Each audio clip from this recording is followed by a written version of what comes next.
ကျောင်းဆယ်မြို့ရှင်ပြအလူမှာအလူလက်ရင်းနဲ့ဓာတ်လိုက်သေးဆုံးခင်ရတဲ့စနေရွှေစုအောင်ရဲ့နောက်ွယ်ကအကြောင်းရင်းအလူတန်းနဲ့ပတ်သက်လာရင်လက်မနေပဲလူတန်းတက်ကြတာကတော့မြန်မာလူမျိုးတွေပါ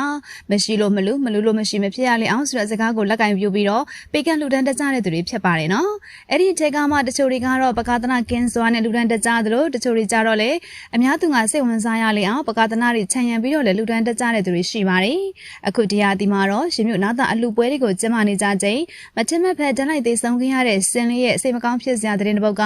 အင်တာနက်အသုံးပြုသူတွေကြားမှာပြောစရာဖြစ်လာခင်ရပါတယ်။စင်စီမြင်ရပြီးတော့သားလေးတွေကိုသာသနာပေါင်းသွတ်သွင်းမှုအတွက်ပြုလုပ်ကြတဲ့အလူမင်္ဂလာဝဲတွေကိုတချို့တွေကတော့ပကာသနာအများတယ်လို့ထင်နေတတ်ကြပါတယ်။ဒါကလည်းကိုယ့်ရဲ့သားသမီးကိုအကောင်းဆုံးတွေကိုပဲပေးကျင်ကြတဲ့မိဘမြတ်ကြောင့်မို့အပြစ်ပြောလို့တော့မရပါဘူးရှင်။အခုကြောက်စဲမျိုးရှင်ပြုအလူပွဲမှာတော့အလူလက်ရင်းနဲ့ဓာတ်လိုက်ဆုံးပါခင်ရတဲ့စင်လေးကိုတော့အများပြည်သူတွေစိတ်မကောင်းဖြစ်နေကြရတာအမှန်ပါပဲ။ဖြစ်စဉ်ကတော့ကြောက်စဲမျိုးနဲ့လဝဲစုကြီးဝါမှာအလူလက်နေတော့စင်လေးကကြကြိုးနဲ့ထိမိပြီးတော့ဓာတ်လိုက်ခါရည်တဲ့ပြုတ်ကျပြီးတော့ဘဝကူးခဲ့တာလို့သိရပါတယ်။စင်ဦးစီအနေနဲ့အစင်ရဲ့အမျက်နဲ့တက်ကြိုးလွတ်မလွတ်သတိထားရမှာဖြစ်တယ်လို့စင်မော်မှာမောင်ရင်လောင်းမဲ့လိုက်ပါစီးနေတင်တာပါ။အခုတော့စင်မော်မှာစင်ဦးစီအလူအမနဲ့တမိဖြစ်သူတို့ကလိုက်ပါစီးနေတယ်လို့လည်းသိရပါတယ်။ဒါကြောင့်မဖြစ်တဲ့နာတွေဖြစ်လာသလားလို့ကြောင့်မှတွေးစရာဖြစ်လာနေတာပါ။စင်မော်မှာလိုက်ပါလာသူတွေအကုန်တတိလေးမြမျိုးသွားခဲ့ကြပြီးတော့စေုံတင်ခင်ရပါတယ်။အခုလက်တလောမှာတော့စင်ဦးစီတယောက်သာတတိယသေးတာဖြစ်တယ်လို့လည်းသိရပါတယ်ရှင်။ဒီဓာတ်လိုက်သိဆုံးခဲ့ရတဲ့စင်လေးကတော့ရွှေစုအောင်လို့ခေါ်တဲ့စင်လေးဖြစ်ပြီးတော့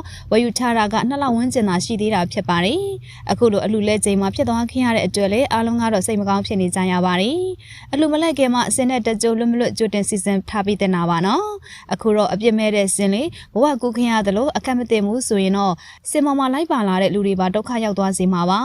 အဲ့ဒီစင်လေးကိုလာရောက်ကြည့်ရှုကြသူတွေများသလိုလိုင်းမော်တင်လိုက်တဲ့အချိန်မှာတော့အများသူငါစိတ်မကောင်းဖြစ်ကြရတဲ့အထိပါပဲမြတ်စွာဘုရားရှင်တော်သားတော်ရဟုလာကိုစေမြင့်မပါပဲတာမဏေဝတ်ခိုင်းခဲ့တာဗုဒ္ဓဘာသာဝင်တွေအားလုံးအသိပါပဲဒါကြောင့်အလူအတန်းလောက်ကြမဲ့အလူရှင်တွေအနေနဲ့ပကသနာချက်အလူဖြစ်မြောက်ရေးကုသိုလ်ရရှိရေးကိုသာအတိကကျိုးပန်းရမှာဖြစ်တယ်လို့လည်းသုံးသပ်ပြောဆိုနေကြပါတယ်အစိုးရကအကောင်းကိုပြောပါဆိုရင်တော့အဲ့ဒီလိုအလူလုံနေချိန်မှာသာသနာဝန်ထမ်းဆောင်ရင်းနဲ့ဘဝကူးကြရတာဖြစ်လို့စင်လေးလဲကောင်းရပုံရောက်ရှိစေမှာပါ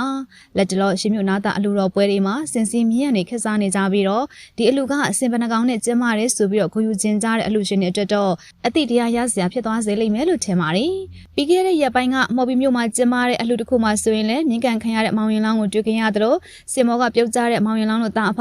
အခုဓာတ်လိုက်ဆုံးမခဲ့ရတဲ့စင်စသဖြင့်တွေ့မြင်နေရတာကတော့တကယ်ကိုစိတ်မသက်မသာဖြစ်စေကြရပါတယ်။ဒါကြောင့်လည်းအလှူကိုပကသနာချက်နိဗ္ဗာန်ရောက်ရှိရေးကိုသာရည်မှန်းပြီးတော့လှူဒန်းကြဖို့အတွက်တိုက်တွန်းနေကြရတာဖြစ်ပါတယ်။အခုလိုမျိုးအဖို့တန်ရှားပါတဲ့အစင်လေးရွှေစုအောင်ရဲ့ဝမ်းနဲ့ဝင်ရအဖြစ်ကြောင့်လည်းစိတ်မကောင်းရုံကလွဲလို့ဘာမှမတက်နိုင်ပါဘူး။နောက်ထပ်ရှင်မြို့အလှပွဲကျင်းပကြမဲ့အလှရှင်တွေတာဝန်ကတရားရကြပြီးတော့ကုသိုလ်ရရေးကိုသာအာယုံဆိုင်လှူဒါန်းနိုင်ကြပါစေလို့စံတပြုလိုက်ရပါတယ်။ကြက်လိုက်ပြီးတော့ဘဝကူးခရတဲ့စင်လေးရွှေစုအောင်အကျော်လဲဆူတောင်းစကားတွေပြောပြခဲ့ကြပါအောင်နော်။